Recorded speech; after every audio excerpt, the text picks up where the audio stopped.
जो लोग तंबाकू का ज़्यादा यूज करते हैं, तंबाकू ज़्यादा खाते हैं, चाहे वो गुटखा के फॉर्म में हो, बीड़ी के फॉर्म में, सिगरेट के फॉर्म में हो, या पान मसाला के फॉर्म में, या किसी भी फॉर्म में अगर आप टुबैको ले रहे हो, तंबाकू यूज कर रहे हो, तो आपको मुंह का कैंसर हो सकता है, जिसे ओरल कैंसर या माउथ कैंसर भी कहा जाता है। नमस्कार, मैं डॉक्टर कैलाश आज आपको बताऊंगा मुंह के कैंसर के बारे में। ये क्या होता है, इसके क्या कारण होते हैं, क्या सिम्टम्स देखने को मिलते हैं, इसकी डायग्नोसिस कैसे की जाती है, ट्रीटमेंट क्या होता है, और इसके प्रिवेंशन यानी बचाव क्या होते हैं। तो आज मैं इसी टॉपिक के बारे में बात करूंगा। अगर आप इस चैनल पे नए हैं तो इस चैनल को सब्सक्राइब करके बेल आइकन को प्रेस कर दे और इस वीडियो को लास्ट तक ज़रूर देखें, ताकि आपको मुंह के कैंसर के बारे में जानकारी मिले।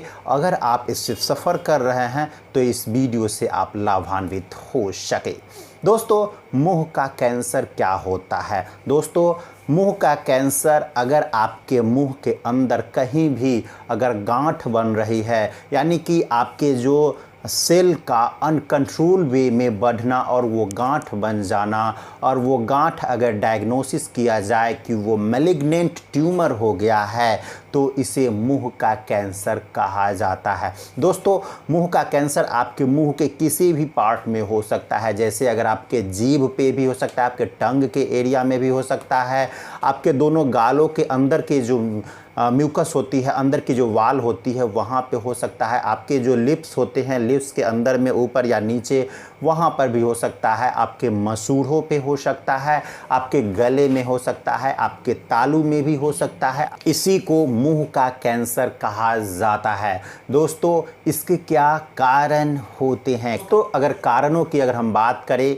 तो जो व्यक्ति बहुत दिनों से अगर तंबाकू चबाता है, चाहे वो गुटखा के फॉर्म में यूज कर रहा है, खैनी के फॉर्म में ले रहा है, या स्मोकिंग करता है, बीड़ी, सिगरेट, अफीम, चरस, गांजा, या किसी भी प्रकार का नशा जैसे अल्कोहल वगैरह ले रहा है, तो ये इसका मेन कारण और पहला कारण निकल करके आता है कि आपको इस तरह के चीज़ें आप यूज कर रहे हैं तो आपको मुंह का कैंसर होना ही होना है। दोस्तों, ओरल कैंसर किन लोगों में ज़्यादातर देखने को मिलता है? तो दोस्तों, यहाँ पर हम जेंडर की बात कर रहे हैं। दोस्तों, ओरल कैंसर पुरुषों में बहुत ज़्यादा देखने को मिलता है और महिलाओं में कम देखने को मिलता है।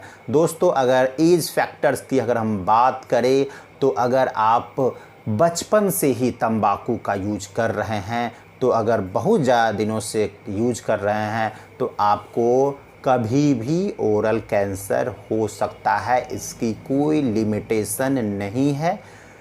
अगर सिम्टम्स की बात हम करें तो सिम्टम्स में ये देखने को मिलता है कि आपके मुंह के अंदर छाले पड़ जाते हैं, पैचेज पड़ जाते हैं, वाइट पैचेज रहते हैं, ब्लैक पैचेज या रेड पैचेज दिखने लगते हैं।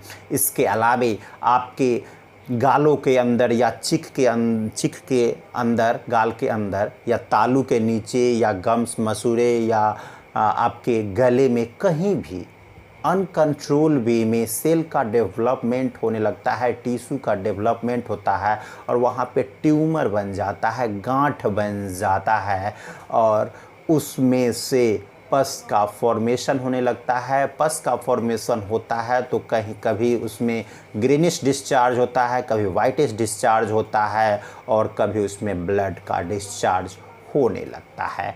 यानी अगर हम आपको एक साधारण सी अगर हम बात आपको बता रहे हैं कि जो लोग गुटखा बहुत ज़्यादा खाते हैं तो उनका ये जो गाल है, ये गाल के जो एरिया है उसमें होल बन जाता है, यानी पूरा ट्रांसपेरेंट होता है, इस पार से उस पार दिखने लगता है, और वो घाव जो हो जाता है वो जल्दी भरता नहीं है, जल्दी सूखता नहीं है, उसमें दर्द बहुत ज़्यादा रहता है, फीवर बहुत ज़्यादा रहती है, आप खाना नहीं खा पाओगे, आपको लिक्विड भी पीने में प्रॉब्लम होगी। दोस्तों, अगर इस तरह के सिम्टम्स अगर आपको दिखते हैं तो आप डॉक्टर से कंसल्ट करें, इसका डायग्नोसिस करवाएं और इसका ट्रीटमेंट ज़रूर लें।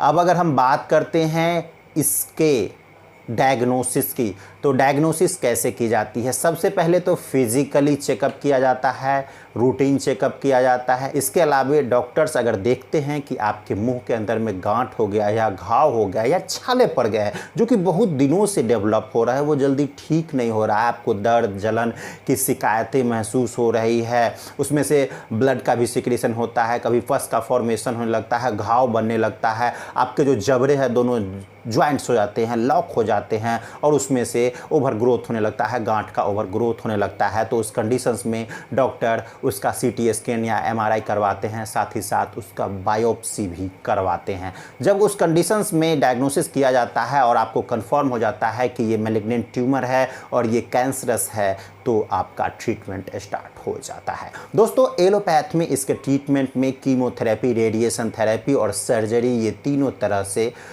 उपचार किया जाता है। दोस्तों, ओरल कैंसर में आप कीमोथेरेपी के साथ साथ होम्योपैथिक मेडिसिन ले सकते हैं, जैसे कि Hydrastis, acid nitricum, phosphorus, Silesia इत्यादि दवा आप ले सकते हैं। दोस्तों, ये दवा आप डॉक्टर की देखरेख में ले, खुद से दवा आपको नहीं लेना है, खुद से मेडिकेशन नहीं करना है, डॉक्टर्स की देखरेख में, डॉक्टर के कंसल्ट में ही आपको दवा लेनी है।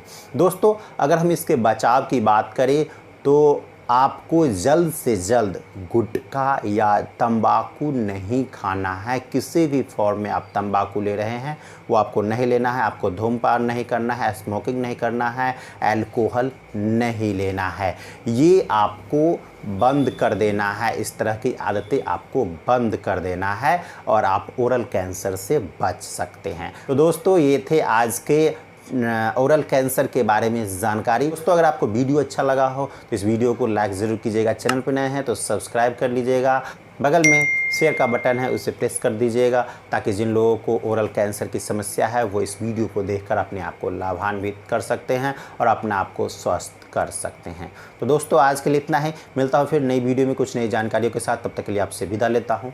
धन्यवाद।